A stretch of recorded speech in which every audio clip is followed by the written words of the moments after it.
L'idée, c'est qu'on voulait utiliser les bienfaits des sols à croissance rapide pour la production de biomasse. Le marché de la biomasse n'a peut-être pas pris l'ampleur qu'on voulait, fait que ça nous a amené à développer le marché des écrans, le marché du paillis.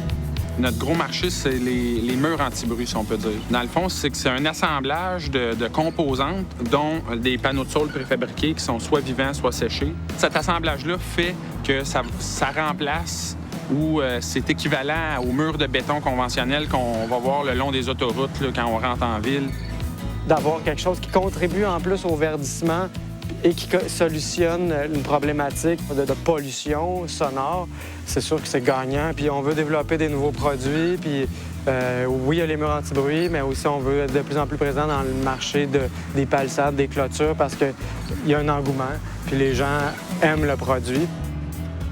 Donc, la Ville de Brossard nous a mandatés pour améliorer et embellir son entrée de ville. Mais en plus, c'est qu'on devait répondre à une problématique de luminosité qui était apportée par les véhicules. Donc, on a amené cet écran-là de sauce sec.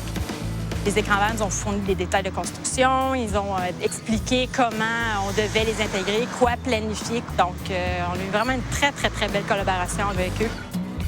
Donc ici, c'est intégré dans un contexte urbain. L'ensemble du produit, on peut le faire sur différentes hauteurs. Ici, c'est un mur de 3 mètres. C'est comme plein de tuteurs à plantes grimpantes. Donc, vous voyez, en moins de 1 an, les plantes ont pratiquement atteint la totalité de l'écran. Dans 4 ou 5 ans, on peut imaginer que ça sera un mur complètement végétalisé.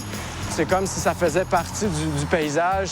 C'est un peu ça le but aussi des produits qu'on développe. On veut que ça se fonde dans l'environnement. Ça ici, c'est nos panneaux en saule vivant. On plante ça dans la terre, sans racines, rien.